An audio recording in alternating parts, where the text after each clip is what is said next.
서로 다른 신을 믿고 있는 신앙인 종교인들이 함께 모여서 자기가 믿는 신에게 어떻게 헌금을 드리는지에 대한 이야기를 나누었습니다. 어떻게 자신의 것과 신의 것을 나누는가에 대한 이야기였습니다. 한 사람이 이야기를 합니다. 나는 나의 신에게 헌물을 드릴 때 이렇게 한다네.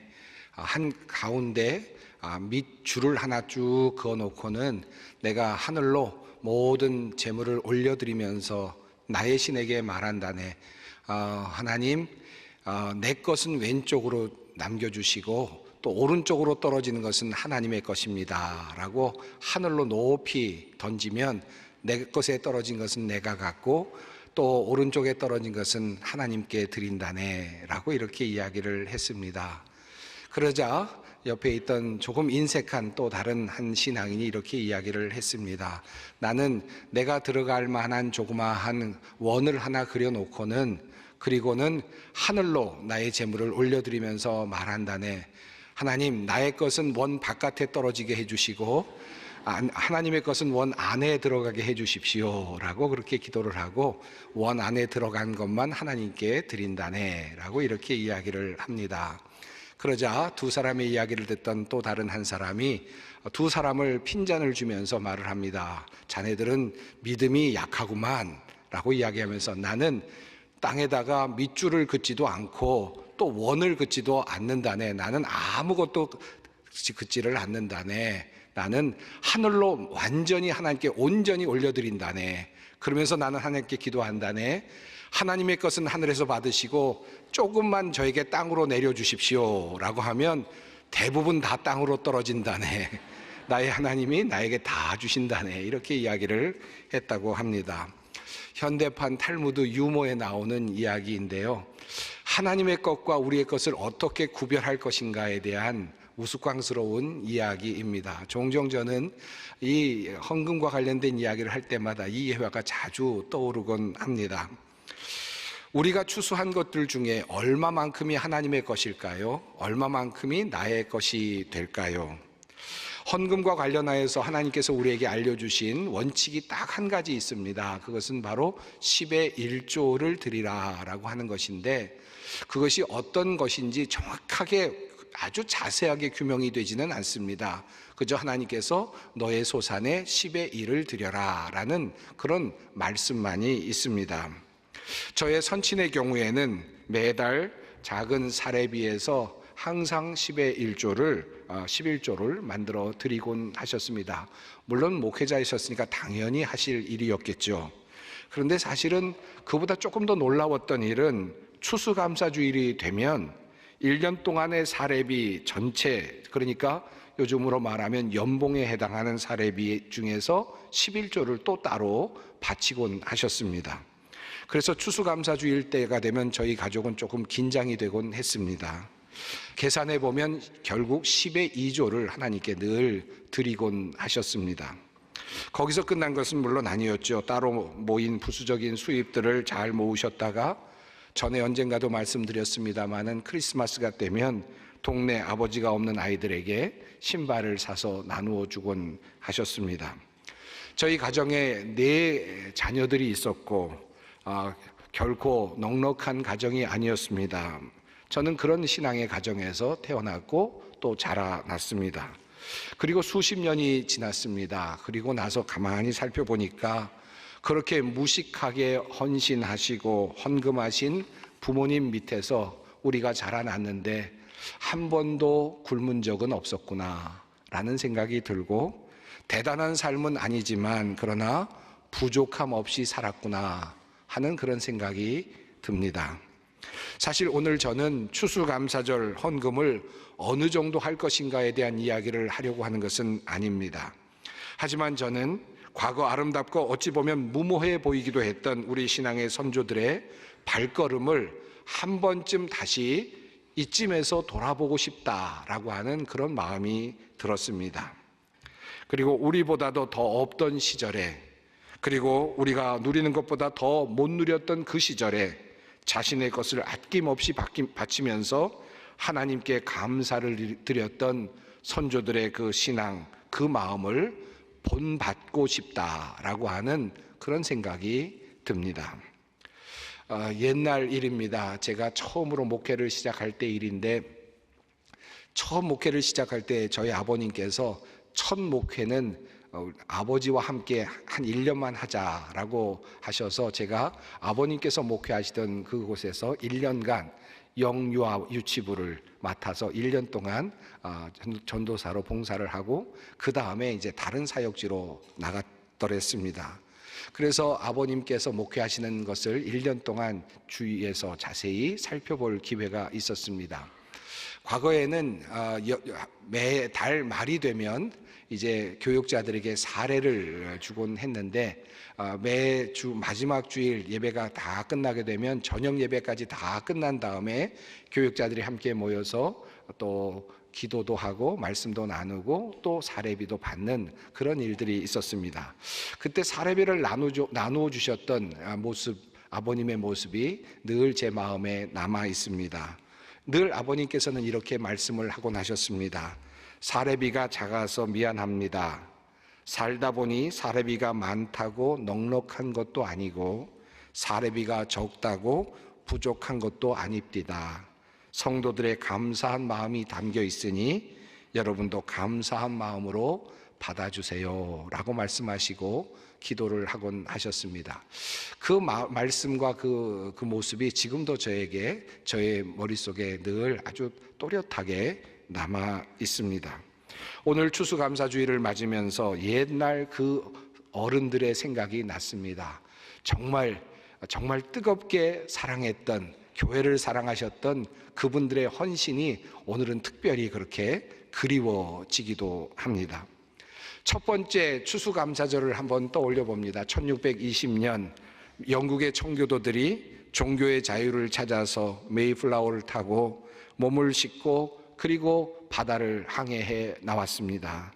102명이 탔었는데 그 사이에 한 명이 태어나서 103명이 되었다가 또 그 사이에 한 명이 세상을 떠나서 다시 102명이 되었던, 그리고 그들은 플리머스라고 하는 한 해안에 정박을 하게 됩니다.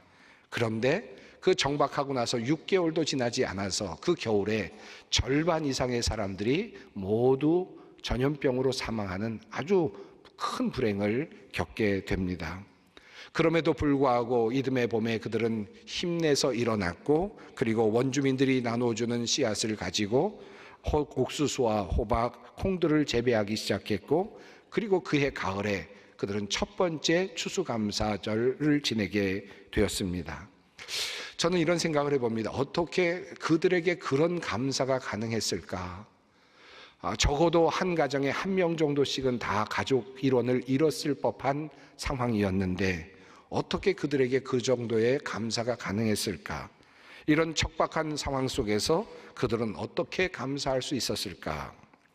당시 미국을 이끌었던 많은 이들은 이미 그 당시에 제임스타운이라든지 여러 도시에 신대륙에 정착했던 수많은 사람들이 있었음을 알고 있었습니다. 무역을 하던 사람들, 노예 상인들, 또한 여러 부류의 사람들이 이미 미국이라고 하는 신대륙에 도착해 있었음을 알고 있었음에도 메이플라워를 타고 플리머스 지역에 정착한 이들의 정신을 미국의 정신으로 그렇게 받아들입니다. 그리고 그 신앙 안에서 그들은 위대한 미국을 만들어가기 시작했습니다. 미국은 감사로부터 시작된 나라입니다. 역경 속에서도 감사를 놓치지 않았던 신앙의 선조들이 하나님께로부터 받은 축복이 바로 미국이라는 생각을 하곤 합니다. 저는 우리나라의 경우도 이와 비슷하다, 이와 같다라는 생각을 자주 합니다. 오늘날의 대한민국은 정말 우리가 상상할 수 없는 그런 위치에 있습니다. 수천 년 동안 이 땅이 누려보지 못했던 부요함과 위대함을 경험하고 있습니다. 이 놀라운 축복이 저는 우리 선조들의 신앙과 기도 그리고 감사에서 왔다고 굳게 믿습니다. 그리고 우리도 바로 이 감사를 꼭 회복할 수 있었으면 좋겠다라는 마음을 가지고 있고, 그리고 또 우리가 이 감사와 또 이 신앙을 우리의 아래 세대로 흘려내려 보내주었으면 좋겠다라고 하는 그런 간절한 마음을 가지고 있습니다. 오늘 본문 말씀으로 돌아갑니다. 오늘 본문은 하나님께서 우리 이스라엘 백성들이 추수할 때 어떻게 해야 하는지에 대한 규례를 말씀하시는 내용입니다. 이렇게 명령을 하셨습니다.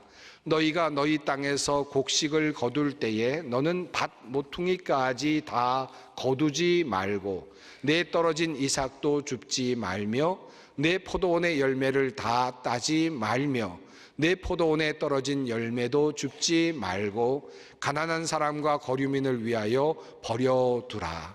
나는 너희의 하나님 여호와이니라.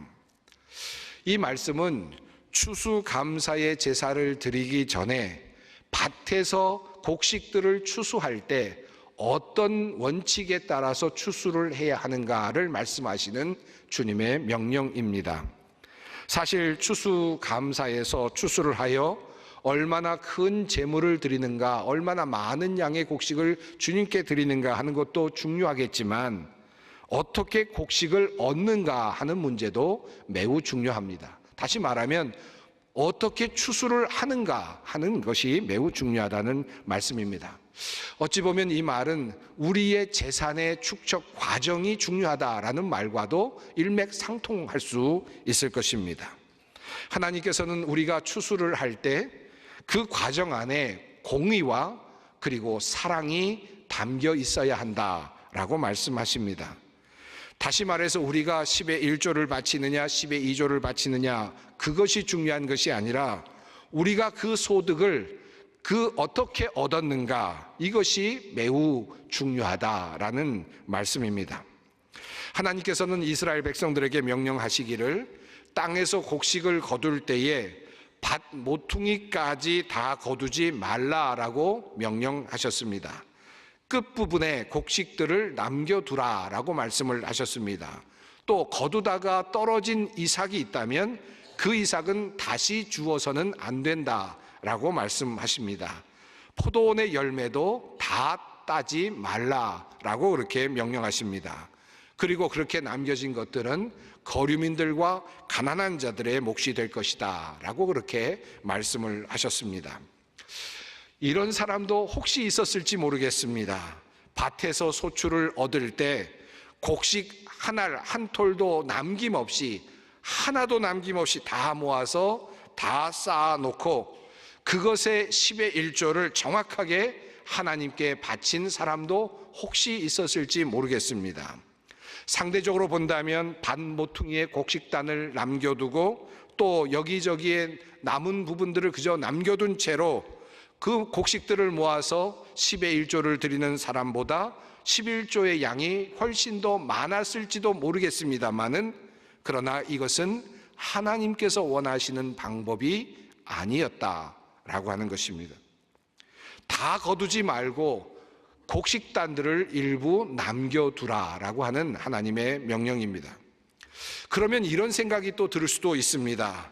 아니, 그러지 말고 곡식단을 모두 거두어서 그중 일부를 가난한 사람들에게 그리고 거류민들에게 직접 나누어 주면 좋지 않겠느냐, 그냥 남겨두지 말고 직접 잘 거두어서 직접 배분하면 훨씬 더 효과적이지 않겠느냐라고 반문하시는 분이 있을지도 모르겠습니다. 또 그렇게 되면 나누어 주는 사람에게 기쁨도 있을 것이고 훨씬 더 기분 좋게 그렇게 나눠줄 수 있지 않겠느냐라고 그렇게 반문하실 수도 있겠습니다. 그러나 하나님께서는 곡식단을 남겨두라고만 말씀을 하십니다. 또 이런 생각이 들 수도 있습니다.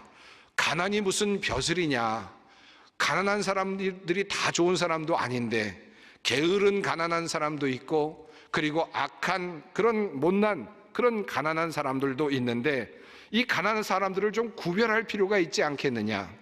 왜 하나님은 그런 가치 없는 가난한 사람들에게까지도 남겨진 곡식단을 가져갈 수 있도록 허용하신다는 말이냐?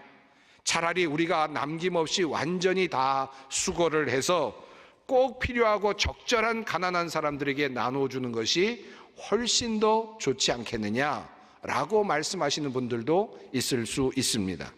이것이 훨씬 더 가난한 사람들에게 효과적으로 도울 수 있는 방법이 될 수도 있겠죠. 사실 이 말씀을 보면 가난한 사람들을 위해서 곡식단의 일부 모퉁이를 남겨두라는 말씀인 것처럼 보입니다. 그런데 이 말씀의 뜻은 2차적인 의미가 있습니다. 사실 그보다 더 중요한 의미가 있다는 말씀입니다. 하나님은 무조건 가난한 사람들의 편만은 아닙니다. 오늘 본문 말씀이 9절, 10절에 이어졌는데 바로 밑에 15절에 이런 말씀의 내용이 있습니다. 너희는 재판할 때 불의를 행하지 말며 가난한 자의 편을 들지 말며 세력 있는 자라고 두둔하지 말고 공의로운 사람을 재판할지며. 여기 보면 재판을 할 때 가난한 사람이라고 불쌍히 여겨서 그 사람의 편을 들지 말라는 것입니다. 오직 공의로 정의롭게 판단하라라고 하는 말씀입니다. 부자라고 호의를 베풀지도 말 것이지만 가난하다고 호의를 베풀어서도 안 된다라고 하는 말씀이 주님의 말씀입니다. 그러니까 하나님은 가난한 사람들의 편이 되셔서 가난한 사람들만 위해서 이 일을 말씀하신 것은 아니라는 것입니다. 왜 그렇다면 하나님은 차라리 곡식을 거두는 사람이 모두 거두어서 가장 적절하게 가난한 사람들에게 나누어 주는 것을 말씀하지 아니하시고 누구나 가져갈 수 있도록 그냥 남겨두라고 그렇게 말씀을 하셨을까요? 이것은 가난한 사람을 어떻게 구제할 것인가의 문제가 하나님의 관심사가 아니라 그것은 2차적인 관심자이고, 실은 보다 더 근본적인 하나님의 관심사는 추수 제물을 바치는 사람의 문제이기 때문입니다. 추수의 과정에는 분명 가난한 사람들의 배려가 이미 담겨 있기는 하지만 그보다 더 중요한 것은 바치는 사람의 태도, 바치는 사람의 마음이라는 것입니다. 이 부분을 조금 더 분명하게 할 필요가 있습니다. 오늘의 본문이 있는 레위기 19장은 이렇게 시작이 됩니다. 여호와께서 모세에게 말씀하여 이르시되 너는 이스라엘 자손의 온 회중에게 말하여 이르라. 너희는 거룩하라. 이는 나 여호와 너희 하나님이 거룩함이니라. 레위기 19장은 이스라엘 백성들에게 너희는 거룩해라. 내가 거룩한 것처럼, 하나님인 내가 거룩한 것처럼 너희도 거룩하여라 라고 하는 말씀을 서두로 하면서 이어지는 내용입니다. 그리고 이어지는 모든 말씀들은 어떻게 너희가 거룩하게 될 것인가에 대한 내용들입니다.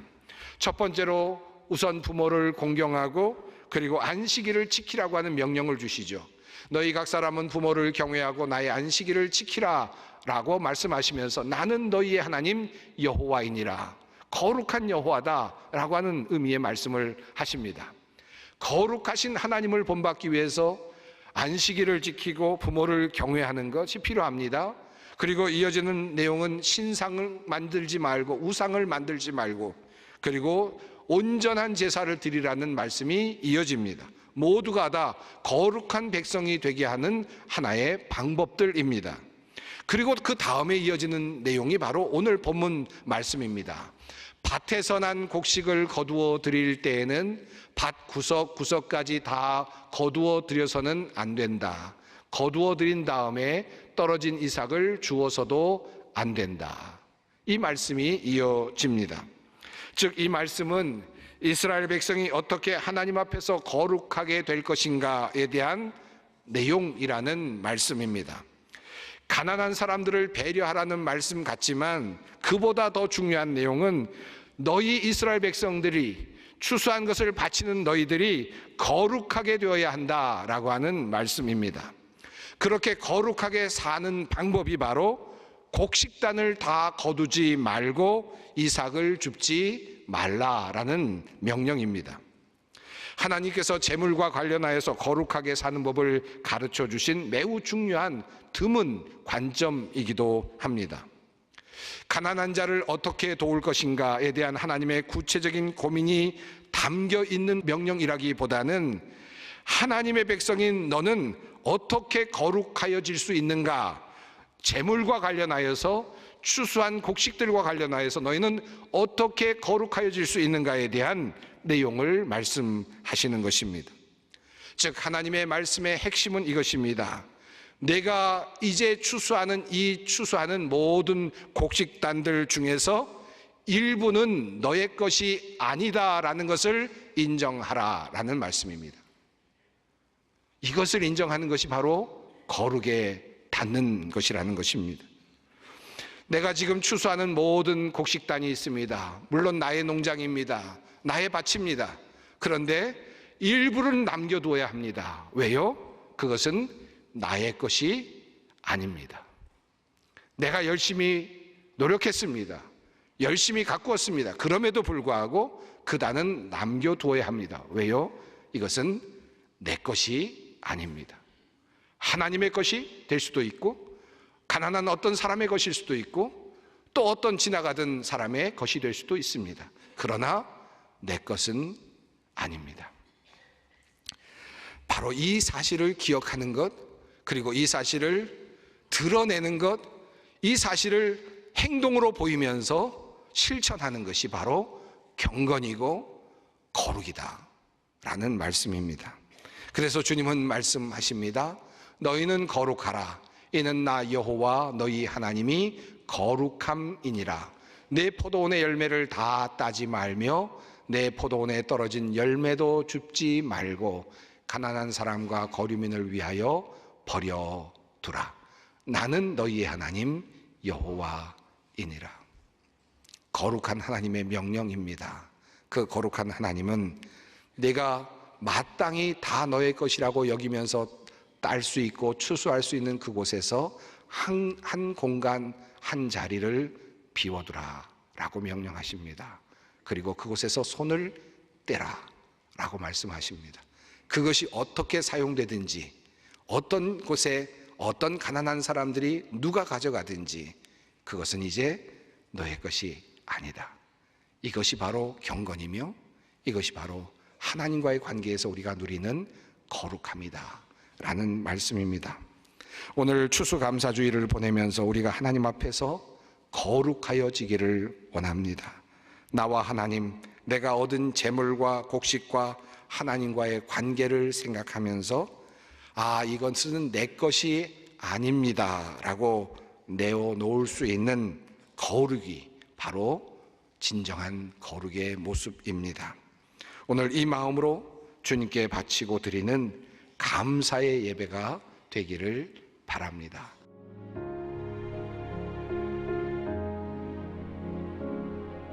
지금은 선교 헌금 시간입니다.